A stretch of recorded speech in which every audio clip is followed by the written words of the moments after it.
And that's when I still had my money. I hadn't been charged yet. And I was like, I had this opportunity come across my way of this other guy was investing in a nightclub. And I was like, damn, like, what do I like to do most? Party. Like, what if I owned a nightclub? I could. Sounds amazing. Yeah. So I invest with him into this after hours nightclub. My initial investment was like $80K into the club. I mean, we're paying rent each month and stuff. It's a smaller club. It's a after hours club in Austin. It was called The Vault. This is back in 2016. I was expecting you to say more money than that. It was initial $80K investment, but again, you're not buying the building, and it's a 300-person club. It was on 5th Street, 5th and Congress, like in a basement. So it's not like this. It's not like this posh grand, Miami or yeah. And I actually have pictures of it on the club on my social media and all that. But it was cool. It was a cool club. It was definitely my Disneyland at that point, basically. Yeah, I mean, that probably became your playground pretty quickly. Yeah. The office became my drug den, basically. And I quickly figured out, like, if you're a DJ or a club owner, you can pretty much get all the girls, but then it gets worse because I start moving some other people into my house. And that's where I had one drug dealer. I don't know if this has ever happened to you. But I got traded dealers to this other dealer. They were both friends. And I don't know, I've asked around. I was like, I don't know why I would get traded. Someone told me maybe because the second guy had more product and the first guy was, if you buy in bulk, you get a discount. So he's like, maybe you were buying too much, so they traded you to somebody else. Or maybe they had this scheme already in their mind. But the second dude, me and him just hit it off. And because although a dealer, he could party hard. So we partied. That's the homie. Yeah, we partied together all day. He ends up spending the night at my house. We partied the whole week basically together. And I remember the day after I lived across the street from this liquor store. So we went and got some. I was a big Ciroc drinker, but he taught me about apple Ciroc. I'd never tried apple before. I love Ciroc apple. That's a good one. I was mainly more like pineapple and peach was more. Very good picks. Yeah. Still. I never thought to try apple, but he was like, you got to try this. And we had the apple Ciroc. And when he drank this, he's like, that's why they call me Sak Poppy. I died laughing. That's an insane nickname. Yeah. Yeah. But was that just really his alias? Like Ciroc Poppy, there he is? Until then he had told me his other name, but like the next day he told me that was, and that's kind of where that stuck. And we just started calling him Ciroc Poppy. There he is, Ciroc Poppy. But I can say that because he went by his regular name lot of the time. But around me and around our friend, some of my friends, he was Ciroc Poppy. And it was just the best dealer name I'd ever heard. So it had to stick, obviously. And you moved Ciroc Poppy into your house? Moved him into my spare bedroom, yeah. With the stripper? Well, she's in my room. Of course, yeah. Yeah. Same, under the same roof. Yeah. It's a huge 2-bedroom condo in downtown Austin. So yeah, he's living in my spare bedroom, which to me, I was giving him a discount, but it was a better deal for him. Oh, so he was still paying rent? Oh, no, I was getting drugs from him, but he was supposedly not charging me as much. Okay. Yeah, that was kind of the deal, but I wasn't really paying attention much. Yeah, he probably got you. Oh, he definitely did. He got you pretty good. Yeah.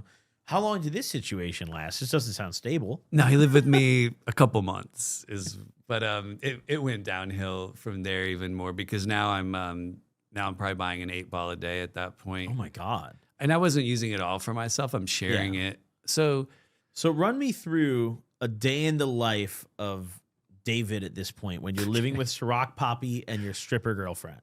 Like, what would you wake up and do? Well, gradually we had more people moving in. Okay. But yeah, we would. Okay, so I'll go into that first. We would wake up. I had this like black Coke tray. We'd start snorting lines instead of drinking coffee. Yeah, immediately. Then we'd, if we had alcohol, we'd start drinking. If not, we'd walk to World Liquor, which is across the street, and do that. And I lived on 6th Street, which is the main drag in Austin where all the bars are. And we would just start day drinking and walking down dirty 6th Street from bar to bar, just drinking all day, doing drugs all day. That was, he'd ask me, what do you want to do today? And, I'd be like, dude, if I wanted to move into bodybuilder, to work out, I would have done that. I want to do drugs, obviously. Yeah. So yeah, that's all we really did was mostly just party. But then we're like he knows all these like other sketchy people. Not all of them were super sketchy. First I meet this bouncer named Shelby, and he starts sleeping on my couch because he doesn't have a place to live. So we called him a Ciroc. He was a Ciroc boy, is what we called him. Oh, so you had a squad of Ciroc boys. Not a lot, but a few. We called them Ciroc boys because they were like younger, and in a twisted way, they looked up to us because we partied so hard. So like then these other two kids, Sak Poppy, hired them to hit a lick, and they got caught on camera. So he's like, hey, it's not safe for them to go home. Can they sleep here too? So we're like putting more and more people into the house. Then he introduces me to Meth Head David, which is this meth addict who tells me he's a lawyer, and I believe it. So although it doesn't make sense because he's always borrowing my clothes and things like that.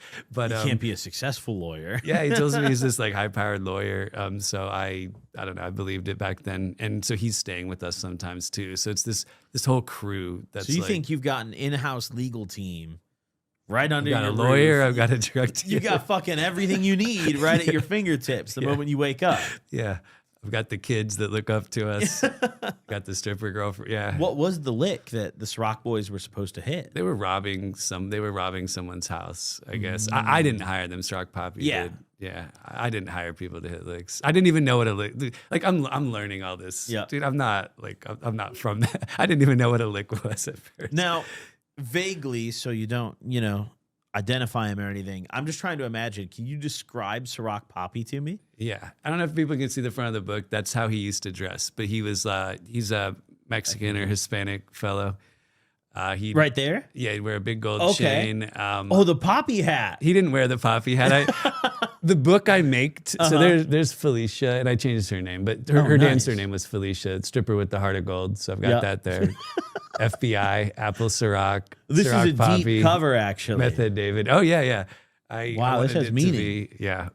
And that looks like Meth Head David as well? That does look like Meth Head That David. actually helps me visualize this. Okay. So Ciroc Poppy is actually more Mexican looking than that. I didn't want it to look exactly like him, but that was how he would dress, except the hat was not That's Ciroc Poppy-ish. Yeah. Everybody. He'd wear a Yankees or Reds ball cap typically. He'd wear all black with maybe a red accent hat. But yeah. That's good. So now I can picture this. And Meth Head David, the supposed attorney. So he was always dropping down to do push-ups and lift weights when he was on meth. So that's why I have him holding the weight. He was just... How long would his meth binges go on? Would he be up for days or like? He didn't really do it. Like he wasn't even really doing it in front of me because I had never tried meth at this point. But the dude just had the most energy ever. I don't even know how much he was respectful to keep doing. it away from you though. Yeah. You know? Well, he just didn't want to share probably. he goes smoking on the porch. Keep it out of the way. Yeah. So, I mean, this living situation obviously is not stable and is not healthy. Yeah. Doesn't sound like. How long did this go on for before shit hit the fan? Well, so I had lived with Felicia, the stripper, longer than that, but Sak Poppy lived at my house for about 2 months. And this is like when my even like right around that time, the start of the 2 months is when my club just started going into the ground. Because the other owner ended up, basically I bought him out. And then, so I had the club, all the regular employees quit at that point. Oh. And why'd they quit? Like what? They hated me because I was in there. I wasn't trying to make money. I was in the biggest section of my club, always partying with my friends. I would be dropping shit. One time me and Sak Poppy got locked in the office. So we freaked out because we did a bunch of coke. And instead of trying to call someone to get us out, there's like these glass window. I threw a chair through it and like glass went everywhere. So they hated me, dude. You got out though. I was awful. Yeah. My nickname back then was Doomsday because I just caused a lot of destruction, my friends said. Oh, they hated you. Well, my friends liked me, but at this point I'm losing my regular friends and and this happens when you're an addict, you like 100% get like lower friends, they're almost called. Did any of your regular friends like follow you through addiction or no?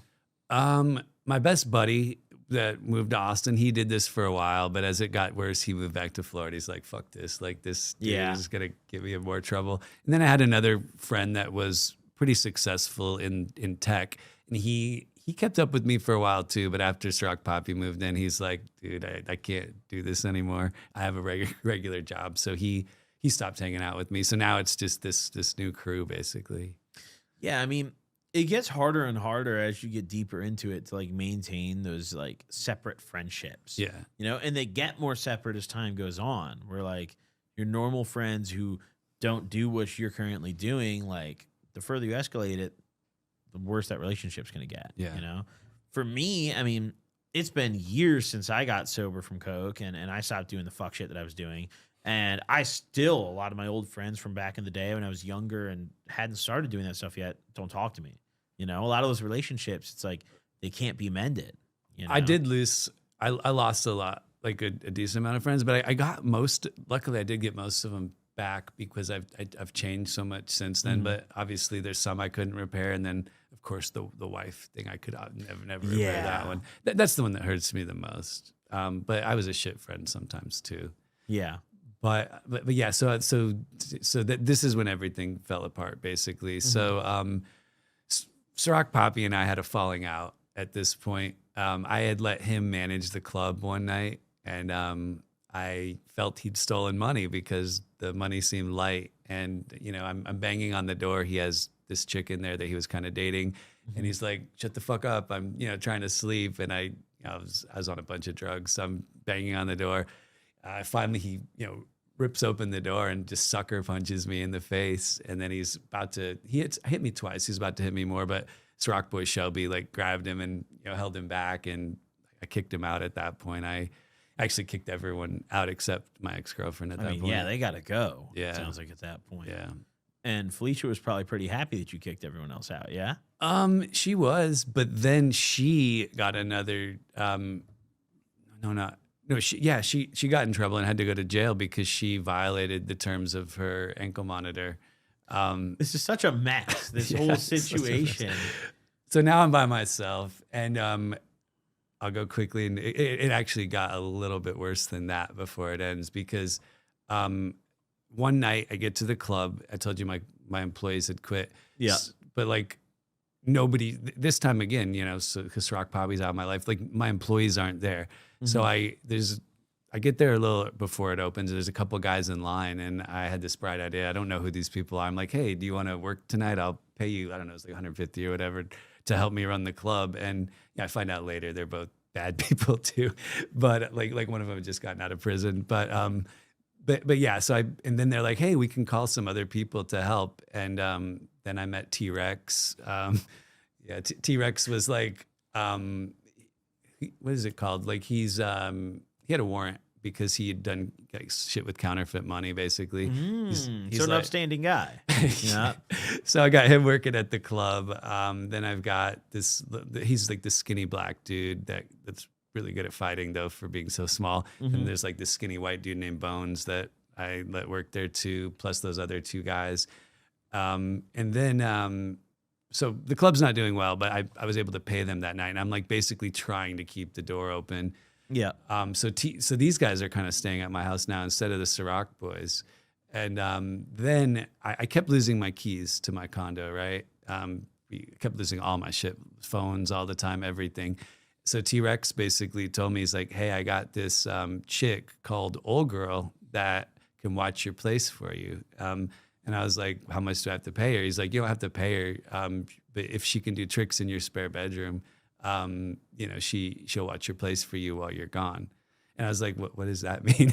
And they're like, basically prostitute. She has clients. So like, obviously no one in their right mind would do this, but I'm a drug addict, manic. So yeah, this is a lucrative opportunity to have Old Girl doing business in the spare room. She's doing, and she's watching my place for free. So I think this is a good thing to do, because it's a win-win in your head. I guess it's just unbelievable. I mean, so Old Girl, you agree to this? Yeah. So Old Girl is just this little. She's not old. She's like this young little black chick. Her man was in prison, so I guess she needed some money.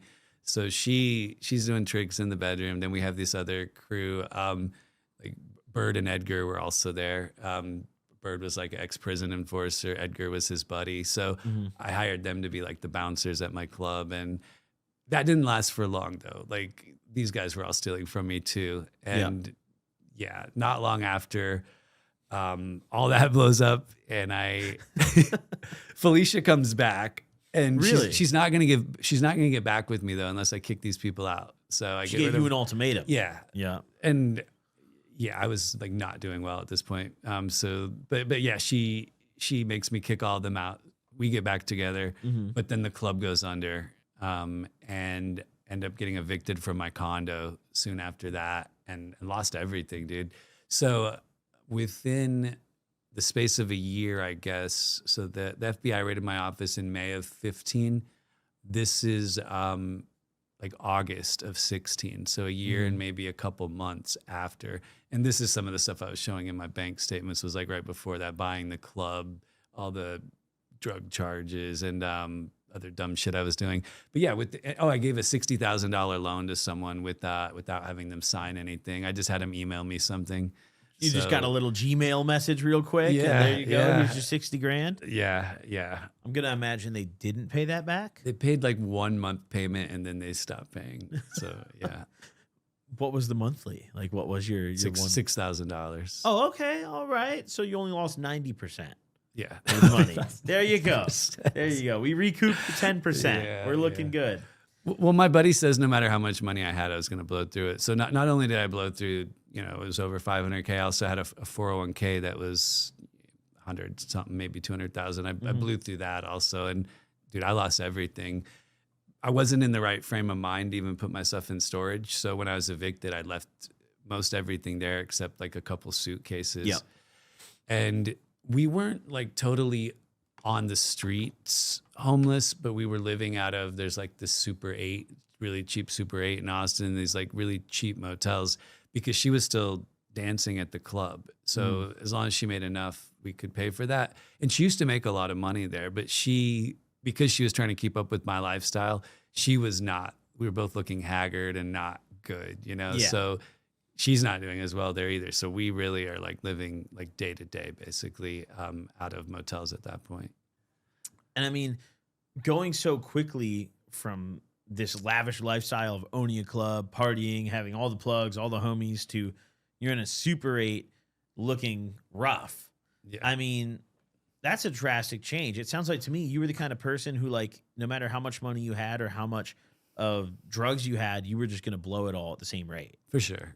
Whether I might have died. If I had millions, I probably would have just died because I couldn't have blown through it as fast. But. And that's, I mean, it's got to be really hard even to this day, I would imagine, to keep yourself grounded financially when a decade ago you were at this club blowing all this money on a nightly basis, and now you have to like try to have a normal perception of money. Even now, that's probably difficult for you, no?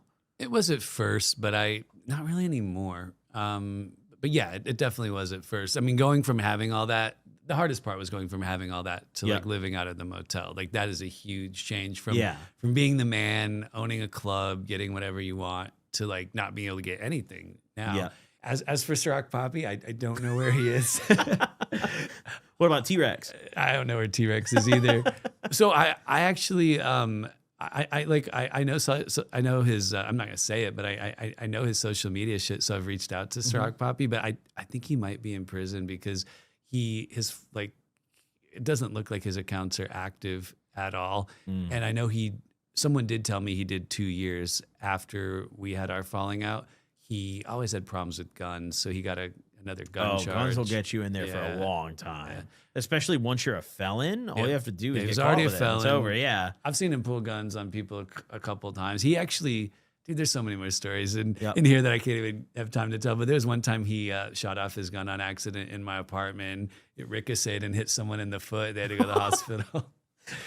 He was always on guns pain. being shot in your apartment. Well, he was always on pain patches, like the fentanyl patches. So he was like up all the time playing with, just doing dumb shit. Yeah. So that was the only time the gun shot off that I know of in my apartment. But yeah, I mean, it sounds good that you're away from Sak Poppy if he's blacked out off fent patches shooting through the wall. I was just hoping.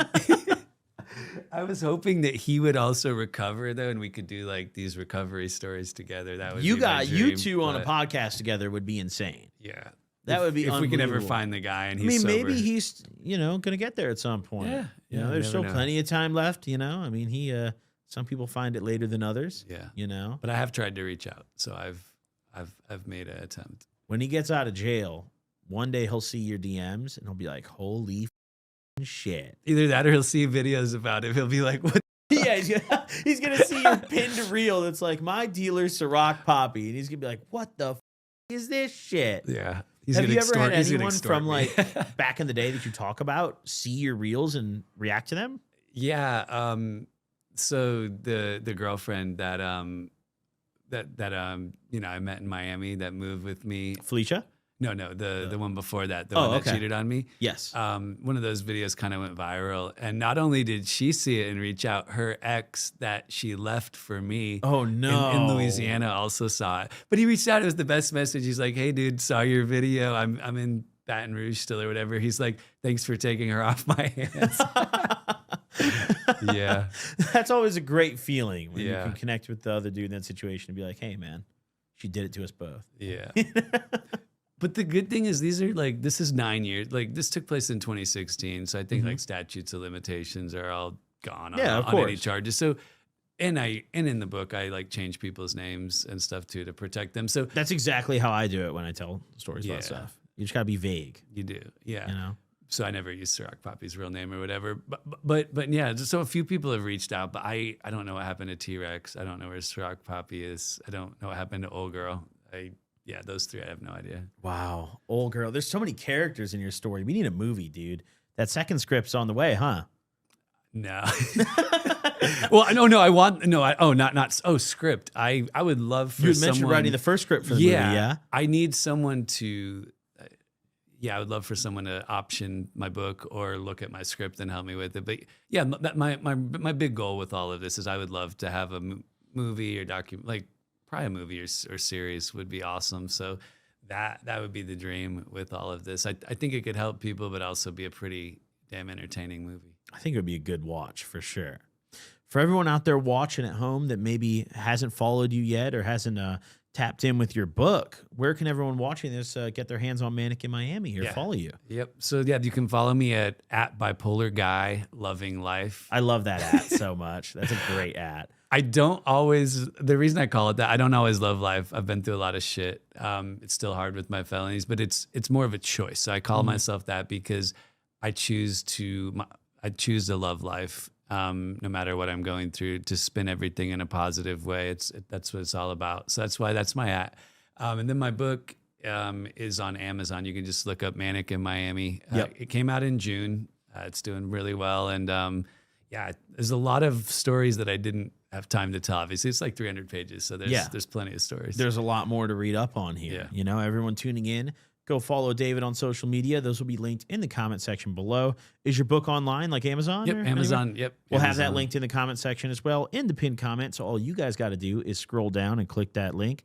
Go check out his book. David, I got to say, this was an awesome episode. I always appreciate talking about mental health on the show. And I think, it's rare to find someone who's as open of a book as you are about it. So yeah, this has been awesome. I've loved the interview. I think we probably went longer than I expected. For but sure. It's been fun. It's just been fun. Time's flying by. Yeah, so. it was a great chat. I really appreciate you coming on and telling your story, and maybe we'll link up again soon in the future. For sure. I loved it. There's probably plenty more stories you have to tell, Yep. I would imagine. Yeah, thanks for having me on. Of course. Thanks for coming, man. Yep. Appreciate you. Everyone watching, appreciate you. Drop a like, drop a sub, go follow David, buy his book. See you later. And also, everyone who owns a company, sponsor us, dude. I had to sponsor today's episode. So hit my email. Deuces.